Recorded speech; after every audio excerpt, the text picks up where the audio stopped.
எதிர்க்கட்சித் தலைவர் உதயநிதி கைதுக்கு எதிரான மனுவை விசாரித்த சென்னை உயர்நீதிமன்றம் விசாரணை இன்றே முடித்து உதயநிதியை விடுவிக்க வேண்டும் என உத்தரவு பிறப்பித்துள்ளது. இது தொடர்பான கூடுதல் விவரங்களை எமது செய்தியாளர் ராஜகுமரன் வழங்க கேட்கலாம். வணக்கம் ராஜகுமரன், மேலும் விவரங்கள். இன்னும் சில மணி நேரங்களுக்கு உள்ளாக தஞ்சாவூரை சென்றடைய இருக்கின்றார் எதிர்க்கட்சி தலைவர் உதயநிதி ஸ்டாலின். தஞ்சாவூர் சென்றடைந்த பிறகு அவரிடம் என்ன மாதிரியான கேள்விகள் எல்லாம் கேட்கப்படும், விசாரணையில் அவரிடம் எவ்வளவு நேரம் கேள்விகளை கேட்பதற்கு காவல்துறையினர் திட்டம் வைத்திருக்கின்றார்கள்.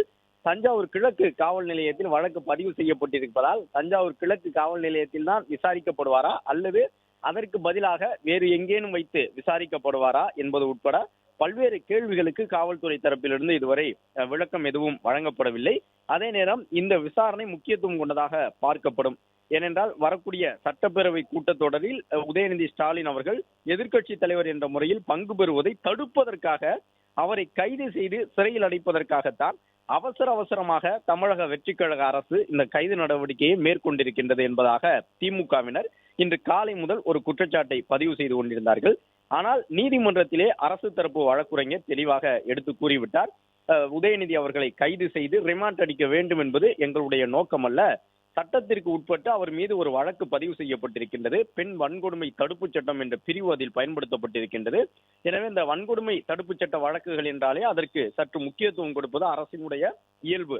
எனவே அந்த சட்டப்பிரிவினுடைய முக்கியத்துவத்தை கருத்தில் கொண்டு உதயநிதி ஸ்டாலினை அழைத்து சென்று அது குறித்து சம்பந்தப்பட்ட காவல் நிலையத்தில் விசாரணை மேற்கொள்வதற்கான ஒரு நடவடிக்கையாகத்தான் தமிழக அரசு இந்த ஒரு கைது சம்பவத்தை மேற்கொண்டிருந்தது என்பதையெல்லாம் எடுத்து கூறியிருந்தார்கள். எனவே அவர் அழைத்து செல்லப்படுகின்றார், கைது செய்யப்பட்டிருக்கின்றார், காவல் நிலையத்தில் வைத்து விசாரிக்கப்படுவார், விசாரணை முடிந்த பிறகு வீட்டிற்கு அனுப்பி வைக்கப்பட்டு விடுவார் என்பதாக ஒரு கருத்தை சொல்லியிருந்தார்கள். அதன் பிறகு அந்த ஒரு விமர்சனத்திற்கு முற்றுப்புள்ளி வைக்கப்பட்டது. அதாவது சட்டப்பேரவையில் சென்று எதிர்க்கட்சி தலைவர் பேரவை நடவடிக்கையில் பங்கு பெறுவதை தடுப்பதற்காகத்தான் இப்படியான ஒரு கைது சம்பவம் என்பதாக எழுந்த குற்றச்சாட்டுகளுக்கு அரசு உடனடியாக நீதிமன்றத்தின் மூலம் முற்றுப்புள்ளி வைத்திருக்கின்றது.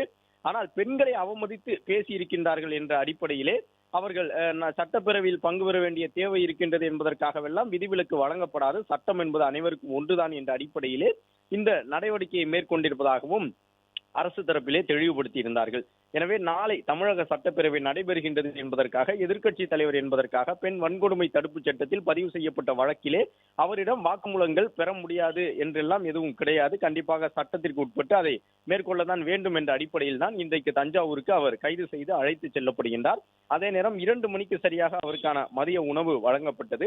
அதற்கு இடையிலே 3 இடங்களிலே திமுகவினர் வண்டியை வழிமறித்து உணவு கொடுப்பதற்காக முயற்சித்திருந்தார்கள். ஆனால் காவல்துறை அதற்கு அனுமதி வழங்கவில்லை. ஏனென்றால் தங்களுடைய கட்டுக்குள் இருக்கின்றார் என்னும் பொழுது காவல்துறையினர் கைது செய்யப்பட்டிருக்கக்கூடிய நபருக்கான உணவை வழங்க வேண்டியது அவர்களுடைய பொறுப்பு தான்.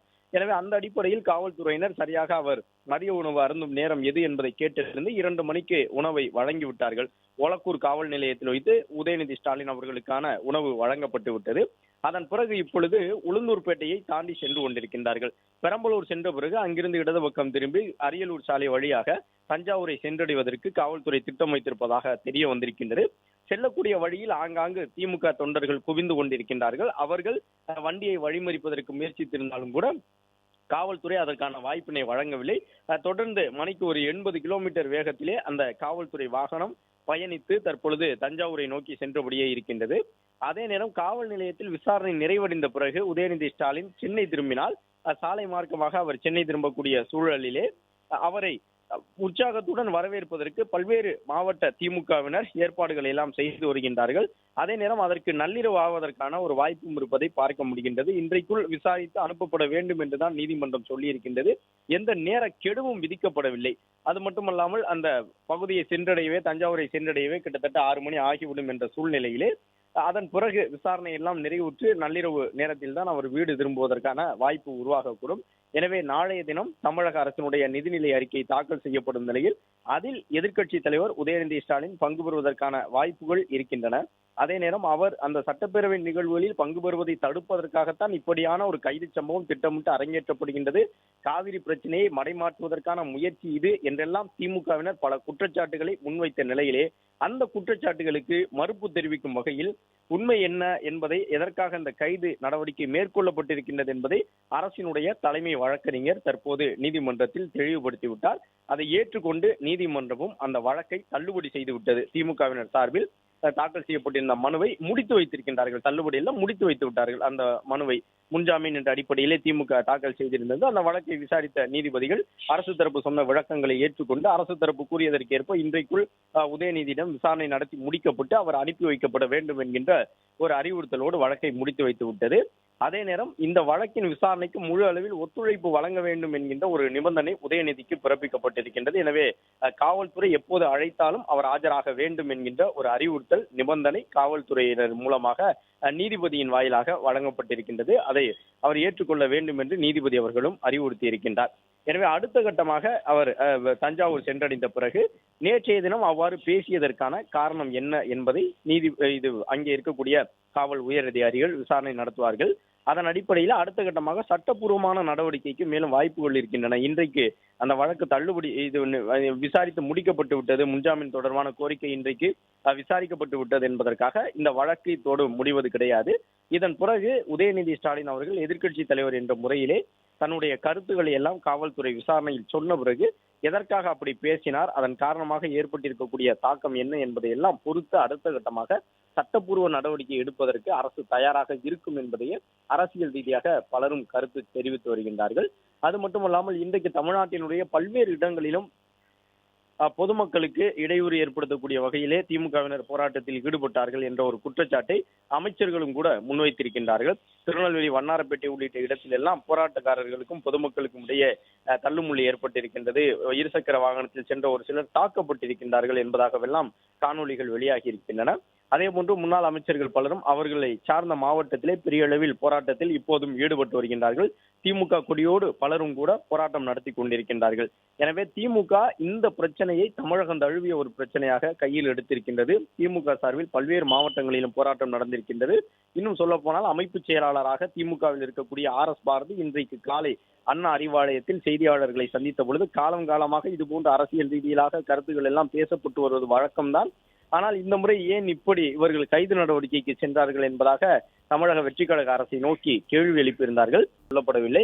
அதே நேரம் முன்னாள் அமைச்சர்கள் பலரும் கூட திமுகவில் மூத்த நிர்வாகிகளாக இருக்கக்கூடியவர்கள் எல்லாம் தங்களுடைய வாகனத்திலே தஞ்சாவூரை நோக்கி தற்போது அணிதிரண்டு சென்று கொண்டிருக்கின்றார்கள். அந்த அடிப்படையில் ஏவா வேலு, KN நேரு, MRK பன்னீர்செல்வம், முன்னாள் அமைச்சர் பொன்முடி என்று பலரும் கூட தற்போது அந்த வாகனத்தை பின்தொடர்ந்து சென்றபடி இருக்கின்றார்கள். அவர்களும் அந்த காவல் நிலையத்தில் விசாரணை நடைபெறும் பொழுது நெருங்கி செல்ல முற்படக்கூடும். எனவே காவல்துறையினர் போதுமான பாதுகாப்பை தஞ்சை நகரிலே பலப்படுத்தி வைத்திருக்கின்றார்கள். இன்று காலை முதலே தஞ்சையிலே பல இடங்களில் சாலை மறியல் உள்ளிட்ட போராட்டங்கள் எல்லாம் நடைபெற்றன. தமிழக வெற்றிக் கழகத்தினர் ஊன்றியிருந்த கொடி கம்பங்கள் எல்லாம் அகற்றப்பட்டு அந்தந்த பகுதியிலே ரவுண்டானா உள்ளிட்ட இடங்களில் தாவேகா சார்பில் வைக்கப்பட்ட கொடி கம்பங்கள் பிடுங்கி வீசப்பட்டன என்பதாகவெல்லாம் தமிழக வெற்றிக் கழகத்தினர் தங்களுடைய குற்றச்சாட்டுகளை முன்வைத்திருக்கின்றார்கள். இந்த நிலையில் இன்றைக்கு தஞ்சாவூரில் நடைபெறக்கூடிய விசாரணையில் பங்கேற்று முடித்த பிறகு அடுத்த கட்டமாக எப்போது அவர் விசாரணைக்கு வர வேண்டும் என்று காவல்துறையினர் எதிர்க்கட்சி தலைவருக்கு அறிவுறுத்தல் வழங்குவதற்குமான வாய்ப்பும் கூட இருக்கின்றது.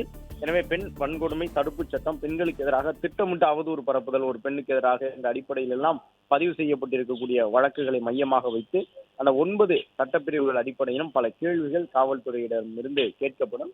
அதற்கான பதிலை உதயநிதி ஸ்டாலின் அவர்கள் வழங்க வேண்டும். எதிர்க்கட்சி தலைவர் என்ற முறையிலே அந்த பதில்களை எல்லாம் அவர் வழங்கி பிறகு நாளை நடைபெறக்கூடிய சட்டப்பேரவை கூட்டத்தொடரிலும் பங்கு பெறுவதற்கான வாய்ப்பு இருக்கின்றது. அதே நேரம் சட்டப்பேரவை கூட்டத்தொடரில் பங்கேற்பதை தடுப்பதற்காகத்தான் இந்த கைது நடவடிக்கை என்பதாக அந்த தகவலுக்கெல்லாம் மறுப்பு தெரிவிக்கும் வகையில் தமிழக அரசினுடைய தலைமை வழக்கறிஞர் நீதிமன்றத்திலே அரசு தரப்பினுடைய எண்ணம் என்ன என்பதை எல்லாம் எடுத்து கூறியிருக்கின்றார். கைது செய்து அவரை சிறையில் அடைப்பது தற்போது தமிழக அரசினுடைய எண்ணம் இல்லை என்பதை தெளிவுபடுத்தி இருக்கின்றார். எனவே இன்றைக்கு விசாரிக்கப்பட்டு அதன் பிறகு உதயநிதி ஸ்டாலின் அனுப்பி வைக்கப்படுவார் என்ற தகவலையே தற்போது வரை காவல் நிலையத்தின் தரப்பிலிருந்தும் கூறியிருக்கின்றார்கள். பிளே ஸ்டோர் மற்றும் ஆப் ஸ்டோரில் இருந்து பாலிமர் செயலியை QR கோடு மூலம் பதிவிறக்கம் செய்யுங்கள். செய்திகளை உடனுக்குடன் பெறுங்கள்.